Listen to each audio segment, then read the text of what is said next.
Like, subscribe, and share to Voices of Linden TV. Hello, lovely folks. Welcome to Money Minute today with Ingrid B. Clayton. High inflation, high interest rate. Those are two big topics in the media today. So let's talk about how inflation and taxes affect your wealth. So I want to start with this. A lot of people think that building wealth is like an art, okay? It's like giving people different paints and they come up with a grand masterpiece. But building wealth is not an art, it's more a science. And with that, you have a wealth formula that a lot of people do not know about or have never seen, right? And so, with the wealth formula, you have five different components. And so, the first component is money. Money plus second component, time. Next, we have plus or minus the rate of return. And why plus or minus? Do keep in mind that if your investment is losing money, like you see today in the stock market, a lot of people have lost money. Even people cryptocurrency, they have lost money on that. And so when that is the case, then you're losing money. Hence, it's a negative rate of return. When you're earning money, when you have growth on your investment, then it's a positive rate of return. And that is why we say plus or minus. And I do hope that you're getting plus, right? Because your investment is growing. And then we have inflation. So we subtract inflation, right? And that really affects your investment. And then we have subtract taxes. Okay, so tax is the fifth one. So five things again. First, money plus time plus or minus the rate of return, subtract inflation, subtract taxes, and that is equal to wealth. So, two key components of the wealth formula that negatively impact your wealth are inflation and taxes. So, let's talk about inflation.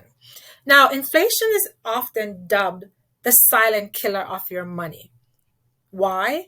Because you often do not explicitly see the impact of high inflation on your bottom line. Beyond perhaps, you know that when you go to the store, or the grocery store, or you go to the mall, whatever the case may be, it costs more to buy some products, right? It costs more to buy some items.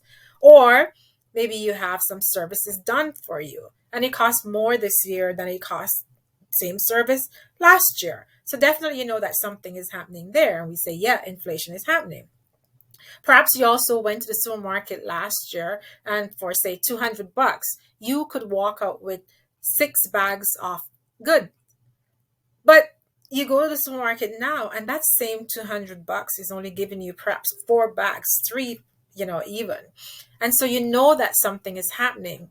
However, what many people do not consider is the effect of inflation on your savings and your investment. So, in the current economic climate, with inflation at an all-time high over the past few decades and interest rate, also high, you may see your banks advertising high interest savings account of say 3%. And you may jump on it thinking, oh my gosh, that's a steal. That's going to get me ahead. But really, that is not the case. You're actually losing because let's think about it. Inflation is at 8%. You're getting only 3%. There's a big disparity there. 8, 3, 5%, you're below, right? So you're not ahead, you're actually behind. And that is not even considering taxes, because any growth that you earn on your investment, right, you're going to have to pay tax on it. So that brings us to our next topic, taxes. Now, I believe it was Benjamin Franklin who said there are two things that is certain in your life. One, you're definitely going to die one day. And next, you definitely have to pay taxes. And you may be saying, well, I'm not working, so I'm not paying any taxes. Well, that is not true, because every time you go to the store to buy something, you have to pay that tax, right? You have to pay that 13% in Ontario, the HST. So even when you're not earning any money, right? Maybe you got some money from family members, from your parents to spend. You spend that, you pay taxes. 13% is that HST. So you still have to pay taxes. Now, We have 6 financial literacy workshops that I teach with fellow instructors each week. And we have a mantra in one of those workshops that says, you make money, they tax you. You spend money, they tax you. You save money, they tax you. You die, and they still tax you. You think Uncle Trudeau would give the deceased a break on taxes?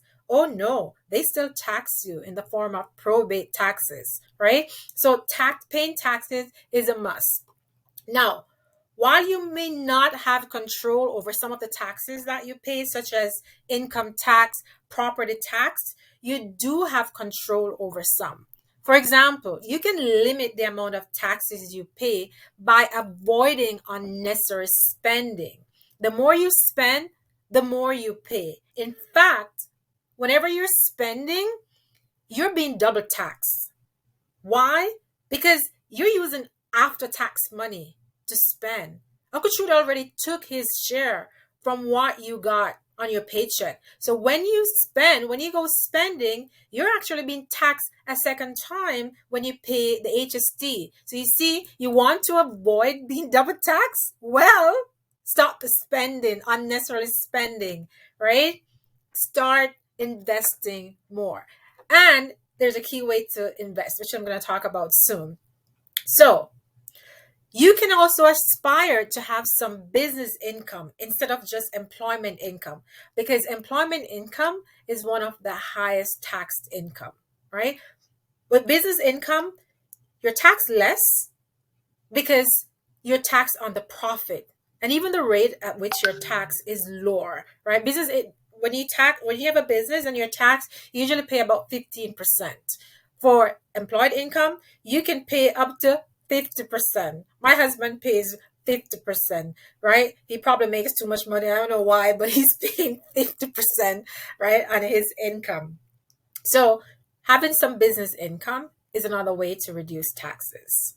The next thing you want to be mindful about is do ensure that you're investing in products that give a rate of return that is higher than inflation. And I say this because do keep in mind that in the example I shared above, inflation is 8% and the interest rate on the savings account is 3%. You're behind 5%. So you don't even want to be at inflation. Let's say you are even getting 8%.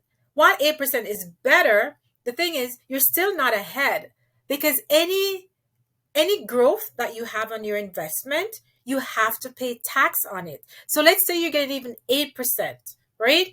So you say, okay, good, I am beating inflation. Well, you're really not beating inflation, because you have to pay tax on that. And if you pay a tax of 25%, then that pulls you down that 8% return. So do always try to, bank on investments that will give you a higher interest rate than the rate of inflation.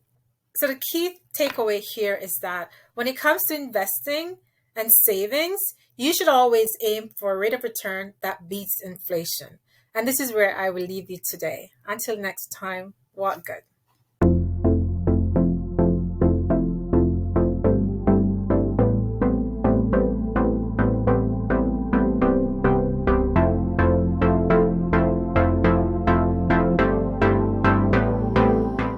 Like, subscribe, and share to Voices of Linden TV.